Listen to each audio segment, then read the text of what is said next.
হলো নারকোল, দূর্বা ঘাস, শিমুল তুলো, কার্পাস তুলো।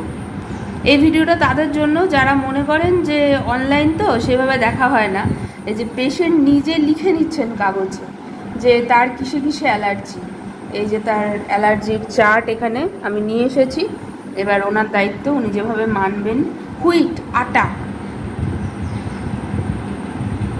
উনি ওনার নিজের হাতের লেখায় নিজের সুবিধা মতো লিখে নিচ্ছেন। ডিম, আটা এবং আটার প্রোডাক্ট, ডিম এবং ডিমের প্রোডাক্ট, ঠিক আছে। আচ্ছা, ঢ্যাঁড়স, উনি ভাবতেন ওনার অনেক কিছুতে অ্যালার্জি, উনি সব কিছুই মোটামুটি খাওয়া ছেড়ে দিয়েছিলেন। তারপর ওনাকে গুছিয়ে এখন বলা হচ্ছে ওনার কিসে কিসে অ্যালার্জি। উনি বুঝতে পারছেন যে ওনার অত কিছুতে অ্যালার্জি নয়।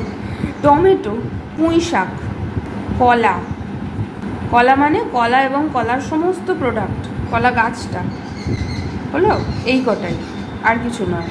এর মধ্যে কোনো ডালের ঝামেলা নেই, এর মধ্যে অন্য কোনো সবজির ঝামেলা নেই, শুধুমাত্র এই কটা খাবার, শুধুমাত্র।